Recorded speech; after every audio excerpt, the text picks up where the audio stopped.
The Charity of the Week, brought to you by Kell Properties. Please tell us your name and charity.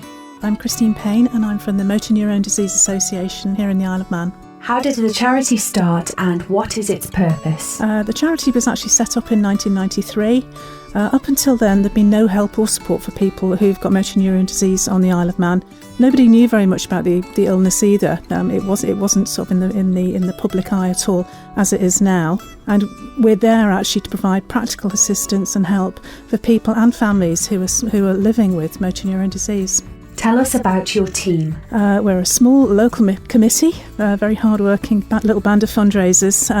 We all have personal experience of motor neurone disease, so we all kind of know where it's coming from. On the other side of the charity, we've got visitors who are completely independent of the fundraising committee, and they are the ones who provide the practical support and help for people with motor neurone disease. Who is the charity for? Well, it's primarily for people and families who have got motor neurone disease in their lives. It's a very difficult time for anybody to find themselves in that situation because it's not a curable illness at the moment. So we work for them. And the other thing we also do is about research, but I will come to research later. Which other organisations do you work with? Basically, we'll work with anybody who'll help us.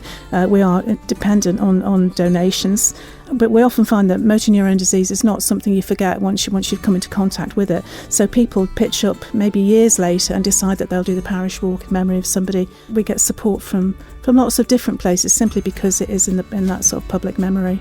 What are your main goals? Certainly on the island, and because we are an independent Manx charity, we do just support people on the Isle of Man. We just aim to make life easier for them. Time can be very short when you've got an illness like MND, so we're able to help quickly without delay because we are independent and we can just sort of decide things for ourselves within our charity.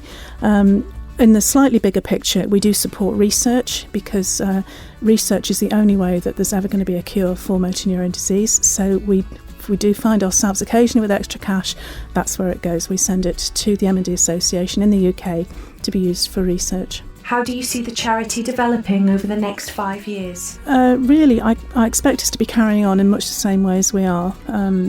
Sadly, there is a turnover of people with motor neurone disease, possibly more than some people would think.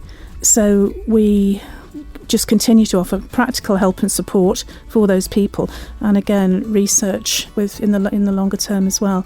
But not too much of a change really. Just carry on doing what we're doing. How is the charity funded? Well, we're funded through donations, occasional legacies, which are always very welcome. Some people are kind enough to give us regular giving, just maybe a £5 a month. It does add up. We get donations from third parties who hold events for us, small social groups on the island, all sorts of people really who just think of us and send us donations. We do our own fundraising throughout the year as well, fairly sort of small local events. Our big one each year is our Christmas fair in November, but we do coffee mornings and smaller events as well, just also to keep us in the public eye really, so people know we're here if we're needed. How can people support you?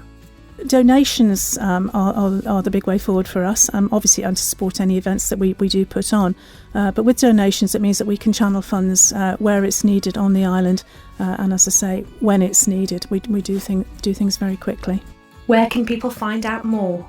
They can email me at the MNDA Association at manx.net, or look on our Facebook page. We try and keep that up to date as well. The Charity of the Week, brought to you by Kell Properties. Profile complete.